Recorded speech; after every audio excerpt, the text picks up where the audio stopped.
Studies have shown that the 100 most common words used in a language covers 50% of daily conversation. That kind of reminds me of I'll teach my dog 100 words. Anyways, here are 7 most effective tips and methods to learning a foreign language. The first one is conversation. Anyone in your target language can help, so ask them and talk to them. Even while in quarantine, you can find partners online. There are some free resources for that. There are Facebook groups for this, and another free resource that comes to my mind is HelloTalk, which connects you with native speakers of your target language who want to learn your native language. Maybe you also have friends who speak that target language. Ask them for a session and talk with them.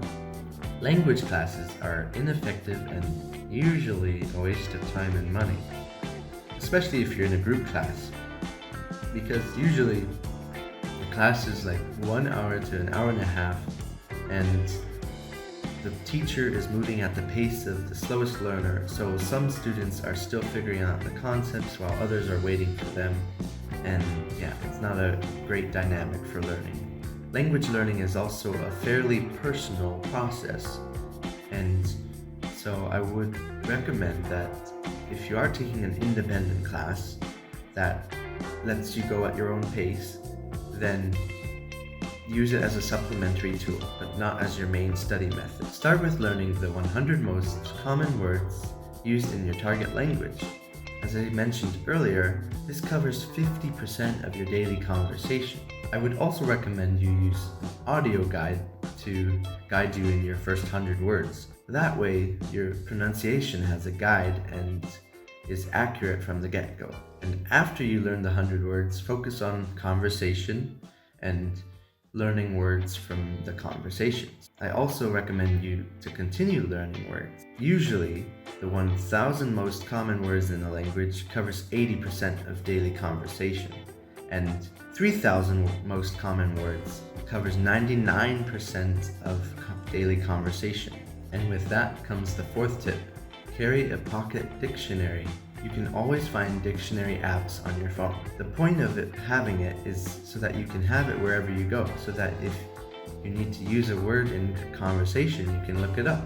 And if you were having a conversation and you're wondering what word that was or what word we're supposed to use, you can look it up.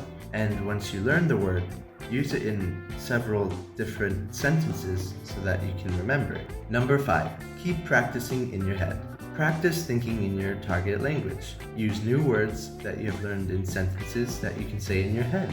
Correct yourself when you notice mistakes. Practicing how you think in that language skips a few steps that your mind usually takes when you're translating from your native language to your target language. Number 6, figure out pronunciation patterns.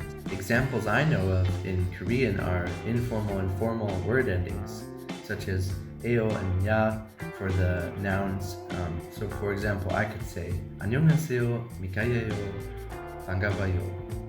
Or I could say 안녕, 미카야, 반가워, which means hello, I'm Micah, nice to meet you.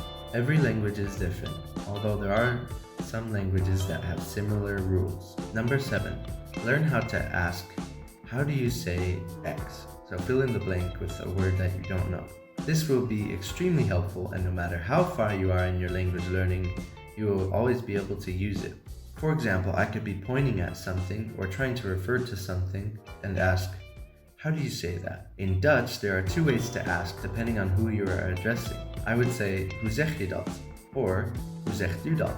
And once you know the word, use it right away in a sentence. Leave a thumbs up on the video if these tips have helped you, and comment down below any language learning questions that you want answered in a future video. Subscribe for more language learning advice and activities, and share this video with other language learners that you know of. I want to encourage as many language learners out there. Bye!